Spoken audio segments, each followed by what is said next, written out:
앞으로 미국 전기차 판도는 대선과에 상관없이 보더라도 우선 미국의 시각 변화를 좀 살펴봐야 될 것 같아요. 중국을 견제를 해야 되거든요. 얘네가 잘하는 게 그 예전부터 인해 전술을 잘하잖아요.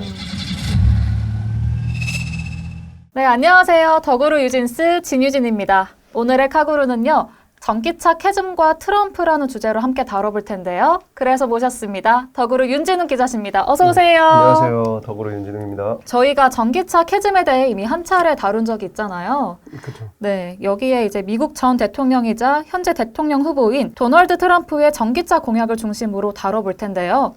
미국 대통령 선거가 카멀라 해리스 민주당 후보와 도널드 트럼프 공화당 후보 대결 구도로 확정이 되면서 현재 초접정 양상을 보이고 있습니다. 이 미 대선이 2달도 채 남지 않은 시점에서 대권을 잡을 사람이 과연 누군지 전 세계가 주목을 하고 있는데요. 사실 저희가 이번 영상을 7월부터 준비를 했잖아요. 그렇죠. 네, 굉장히 이른 시점부터 준비를 했는데 그 당시만 해도 트럼프 대 바이든 이 구도로 가고 있던 시점이라 사실 트럼프가 미 대선의 대세로 굳히던 시점이었단 말이죠. 그런데 이제 바이든 대통령이 대통령 후보직을 사퇴하고 카멀라 해리스가 이제 후보로 등장을 하면서 미 대선의 판도가 달라졌습니다. 저희가 지금은 9월 2일에 촬영을 하고 있는데요. 이달 10일에는 미 대선 후보 간 TV 토론회가 진행될 예정인데 이 TV 토론을 기점으로 해리스와 트럼프 중 어떤 사람이 승기를 잡고 지지율 격차를 벌릴지가 관점으로 꼽히고 있는데요. 그래서 이 영상이 사실 공개가 될 때는 지금이랑 상황이 또 다를 수도 있고 뭐 어떤 상황이 될지는 모르겠습니다만 현재 진행된 상황까지 저희가 그걸 바탕으로 하고 있다는 점 시청자분들 유의해서 봐주시면 감사하겠습니다. 네, 이 두 후보가 에너지 업종에서 굉장히 입장 차이를 보이고 있는데요. 트럼프와 해리스의 전기차 정책이 확연히 갈리고 있어서 국내외 기업들도 촉각을 세우고 있죠. 지금까지 전기차 캐즘이 계속 이어지고 있는데 미국 전기차 시장의 근황은 어떤가요? 네, 뭐 지난해까지 급증하던 시장 규모가 올해 들어서 크게 꺾이고 있어요. 네. 그 한국 자동차 모빌리티 산업협회에 따르면요. 올해 상반기, 그러니까 1월부터 6월까지 미국 순수 전기차 시장 규모가 53만 6,382대로 집계됐거든요. 네. 이게 전년 대비 0.2% 줄어든 수치입니다. 수치상 크게 감소한 느낌은 없는데 하이브리드 차 판매가 전년 대비 35.6% 두 자릿수 급증했거든요. 네. 이거랑 비교하면 전기차의 현지 인기가 급격하게 쪼그라들고 있다는 것이 확연하게 체감이 되죠. 하이브리드 수요가 지금 급격히 증가를 하고 있는 모양인데요. 그렇다 보니까 전기차 브랜드들도 고전을 하고 있을 것 같습니다. 미국 전기차 시장 1위죠. 테슬라의 상황도 그렇게 좋지 않을까요? 네. 현지 전기차 1위인 테슬라 역시 지난 2분기 시장 점유율이 처음으로 50% 아래로 추락을 했습니다. 아, 처음으로요? 네, 49.7%를 기록했는데요. 이게 2018년 점유율 과반을 기록하면서 전기차 시장을 장악한 지 6년 만에 이제 50% 아래로 떨어진 거죠. 네. 그리고 또 지난해 2분기 점유율이 59%였다는 점을 감안하면 1년 사이에 시장 지배력이 크게 악화됐다는 걸 알 수 있죠. 네. 그래서 또 뭐 현대차 기아는 어떠냐? 근데 또 현대차 기아는 괜찮습니다. 테슬라에 이어서 2위를 달리고 있는 현대차 기아는 같은 기간 전기차 시장 점유율 11.2%를 나타냈습니다. 네. 이게 테슬라가 판매 라인업이 노후화됐다는 지적이 많거든요. 네. 그러니까 지금까지 나온 전기차 외에 다른 전기차를 내놓지 않고 있잖아요. 그런데 현대차 기아가 미국에서 판매하는 전기차는 다 합하면 9개나 됩니다. 9종이요? 이렇게 9개까지 늘려가면서 현지 수요를 빠르게 확보한 결과 11.2%라는 점유율을 달성한 거고, 그 지난번에 설명했었던 리스 전략도 네, 그렇습니다. 주요했습니다. 사실 이번 미 대선 결과가 아직은 안개 속입니다만 가정을 한번 해볼까 싶어요. 만약에 트럼프가 이번 대선에서 당선된다면 전기차 시장이 축소할 거란 전망이 나오고 있습니다. 어떤가요? 이게 트럼프가 좀 과거에 조금 더 그 바이든보다 지지율이 올라가면서 좀 트럼프가 더 당선이 될 가능성이 유력하다 이런 인식들이 좀 이렇게 퍼진 것 같아요. 근데 최근 미국 대선 분위기를 보면요. 트럼프가 유력하다는 말을 하기가 조금 어려운 상태입니다. 네. 지금 트럼프랑 해리스랑 양강 구도인데 그렇죠. 이게 당선 가능성을 두고 쪽집게들도 엇갈리는 의견을 내놓고 있거든요. 그 대선 예측 모델 중에 실버 블래틴이라는 모델이 있어요. 네. 네, 여기 이제 자료를 보면 실버 블레티는 해리스 부통령이 전국적으로 48.8%로 트럼프 전 대통령을 3.8포인트 앞설 거라고 예측을 했는데요. 네. 또 이게 선거인단을 확보할 가능성은 트럼프 전 대통령이 52.4%, 해리스 부통령이 47.3%로 트럼프가 더 높다고 이렇게 얘기를 했어요. 그러니까 이게 한 가지 예측 모델에서도 두 가지 상황이 나오고 있는 거죠. 초박빙 상황인 거네요. 그래도 트럼프가 만약에 당선된다고 가정을 해보면요. 미국 전기차 시장은 죽고 내연기관이 다시 살아날 거라는 이야기가 많습니다. 네, 뭐 트럼프가 전기차에 대해서 부정적인 입장을 가지고 있다는 거는 좀 사실이죠. 그쵸. 뭐 여러 가지 언급을 해왔었고. 근데 우리가 잘 알다시피 트럼프는 전형적인 비즈니스맨이에요. 그냥 1+1이 2면 상관이 없단 말이에요. 되게 어찌 보면 단순하고 심플한데 계산이 정확하기만 하면 양보도 할 줄 아는 그런 사람이라는 거죠. 그런데 뭐 잘 아시다시피 일론 머스크, 네. 테슬라 CEO가 대규모 정치 자금을 댔습니다. 됐죠. 네.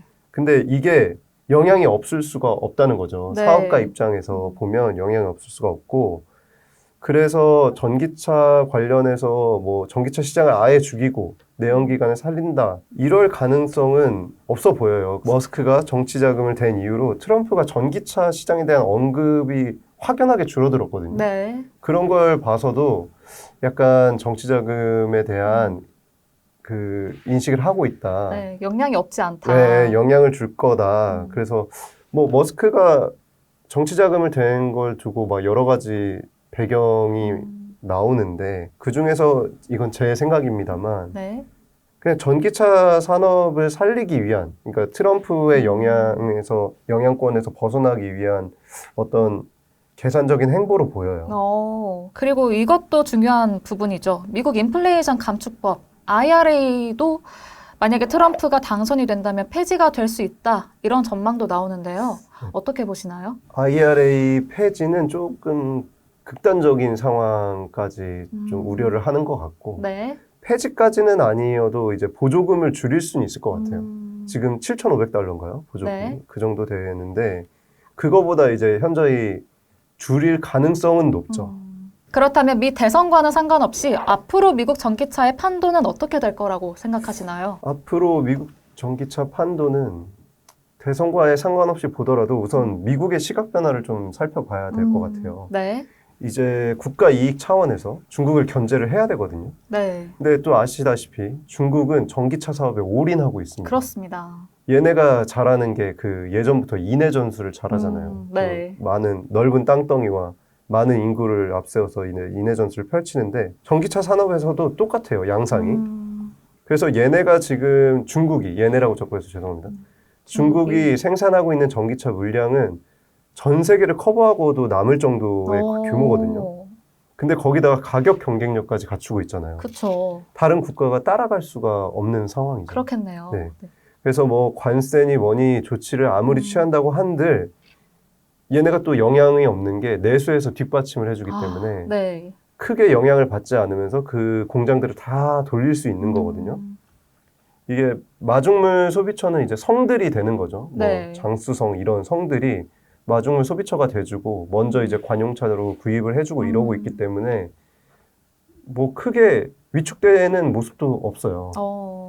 방금 또 관용차를 말씀해 주셨는데 윤 기자께서 또 이제 관용차 관련해서 중국의 이야기를 한번 또 몇 번 다루신 적이 있잖아요. 중국 장수성과 상하이시가 테슬라를 관용차로 선택했다, 이런 이야기가 소식이 전해졌는데 그렇다면 굉장히 이 부분은 이례적인 일이겠네요. 그렇죠. 이제 중국 관용차로 전기차를 도입한다는 것 자체가 어떻게 보면 중국 전기차 산업을 살리기 위한 그냥 1차적인 관문을 지나가는 것인데 거기에 테슬라가 끼었다는 게 되게 이례적인 거거든요. 네. 얼마 전에 그 일본 자동차 브랜드 홍보팀이랑 점심자리를 한 적이 있었는데 그 중국으로 출장을 갔다 오셨다고 하더라고요. 혹시 뭐 들은 소식 있으실까요? 네, 근데 거기에 이제 저희가 아는 흔한 백화점, 네. 뭐 더현대 같은, 네네. 저희 회사 옆에 더현대 같은 곳이 있는데 그 1층은 이미 전기차 브랜드가 판매를 하고 있다는 거예요. 뭐 예를 들면 1층은 전기차 판매, 2층은 의류 판매 이런 식으로 아예 1층을 장악을 한 거죠. 와. 그냥 의류 브랜드처럼 골라서 사는 거예요. 근데 그 전기차 쇼핑이 네. 가능한 이유가 이제 중국의 전기차 브랜드들이 우후죽순 생겨나고 있고 또 전기차가 그렇게 모델의 차이가 크지 않다는 인식이 있어서 그냥 브랜드 이미지 네. 혹은 뭐 브랜드 아이덴티티 같은 거를 자기 입맛에 골라서 쇼핑을 하는 거예요. 오. 그런 이제 문화가 만들어지고 있다고 하는데 막 이렇게 중국 전기차 산업이 이제 대중화도 빨라지고 이렇게 커지고 있는 가운데 미국이 막 인프라 만들고 거기다가 막 보조금 쥐어주고 하면서 그러면 결국에는 중국이 활동할 수 있는 무대를 만들어주는 꼴이 되는 거거든요. 그렇네요. 근데 이거를 트럼프가 됐든 해리스가 됐든 가만히 보고 있을 것 같지는 않아요. 그래서 뭔가 속도 조절을 통해서 중국 공장 가동을 최소화하는 그런 쪽으로 가닥을 잡지 않을까 오. 그런 생각을 해보게 됐습니다. 네. 그렇다면 이제 국내 기업도 생각을 안 할 수가 없는데요. 국내 기업은 어떤 방안으로 대응을 할까요? 뭐 여러 가지 이제 미국 대선에 따른 뭐 전망 이런 게 쏟아지고 있는데 사실 배터리사랑 비교하면 자동차 제조사 입장에서는 배터리사와 비교했을 때 네. 상대적으로 괜찮아요. 아, 네. IRA 폐지에 따른 뭐 보조금 혜택이 사라진다 뭐 이런 걸로 조금 전기차의 시장의 몰락을 막 예고하고 이러는데 사실 저희는 지금 한국에서 만들어서 전기차를 보냈기 때문에 IRA 폐지가 국내 전기차 제조사들한테 끼치는 영향은 없거든요. 그쵸. 그래서 리스 전략이 나왔던 거고 그래서 타격이 제한적인 데다가 또 현대차 기아가 하이브리드로 이제 전략을 바꿨죠. 네. 그래서 하이브리드 차량으로 선회하고 있기 때문에 굳이 뭐 배터리사만큼의 영향은 없을 것 같아요. 아예 없진 않겠지만. 그리고 또 최근에는 EREV로 또 승부수를 띄웠죠. 네. 그래서 현대차 기아의 타격은 크게 없을 것으로 보입니다. 오. 네, 여기까지 윤진훈 기자의 이야기를 잘 들어봤는데요. 미국 공화당과 민주당, 이 양당의 정책 기조가 지난 대선보다는 더 확연한 차이를 보이고 있죠. 국내 기업은 플랜 A와 B를 둘 다 준비를 해야 되는 상황에 놓였는데요. 만약에 이 미 대선에서 해리스 정부든 트럼프 정부든 어떤 정부가 들어서더라도 우리 경제계와 정부의 공조는 앞으로 이 불확실성을 줄이기 위해서라도 더욱더 필요한 준비를 해야 될 것 같습니다. 그래서 앞으로 이런 다양한 대책을 세워서 정면 돌파에 나서는 모습을 보이고 있는데 여러분들도 이런 전기차 시장에 계속해서 관심을 갖고 지켜봐 주시면 좋겠습니다. 네, 오늘의 카구루는 여기까지입니다. 우리 시청자 여러분들도 11월 5일 대망의 미국 대선 그날까지 함께 기다려보시면서요. 앞으로 전기차 시장의 흐름이 어떻게 이어가는지 꾸준히 지켜보신다면 도움이 될 것 같습니다. 오늘 함께 해주신 윤진훈 기자 감사합니다. 네. 네, 다음에도 더 유익하고 즐거운 이야기로 돌아올 테니까요. 다음에도 만관부, 만사부. 만사부 감사합니다.